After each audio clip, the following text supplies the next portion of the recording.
early goal with Epic was just to be able to make a living building computer games so that we wouldn't have to go out and get real jobs.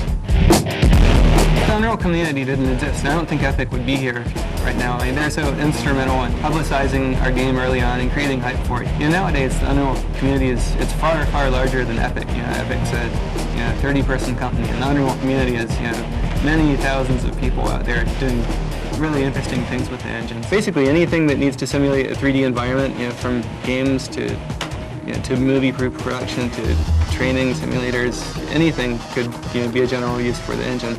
A lot of our game design process is what is called an iterative process, and what happens is one person will say, just an individual designer will sit down and say, I really want to make an environment that has, snow, and the environment's extra slippery, and we have these vehicles, and I want to see how this environment's going to work with these vehicles and whatnot.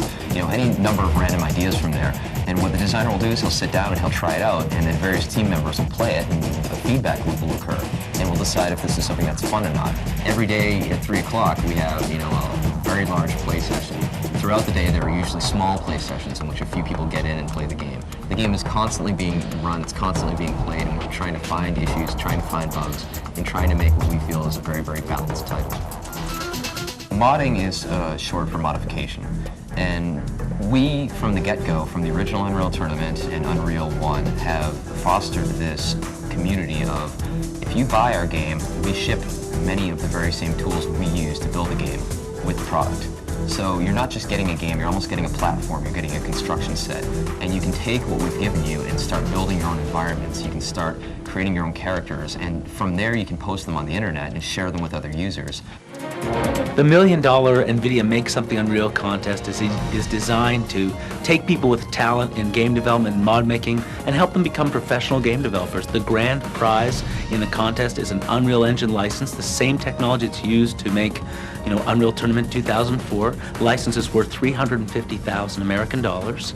In addition, there's over $500,000 in cash prizes spread throughout all the different disciplines of game development. There's level design, there's programming, there's mutators, all the fun things that you see in Unreal Tournament. If you can recreate them with the tools that we provide, you got a shot at making some serious money in this contest.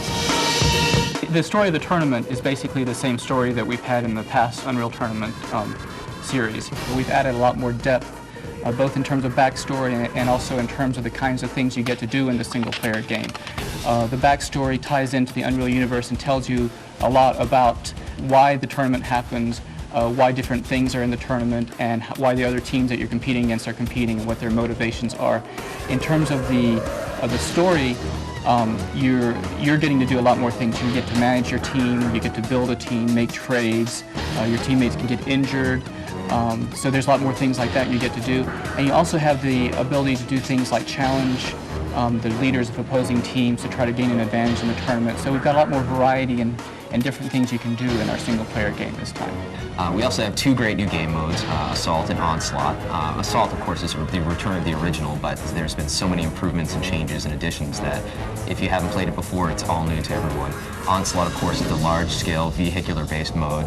I believe at last count there's 9 or 10 vehicles in the game, from tanks to flying vehicles to hover vehicles to space fighters. I mean, it's just really, we take it all the way from the ground level to the air and then all the way into space. Well, the 2 new game types, Onslaught and Assault, really bring Unreal Tournament 2004 up to date.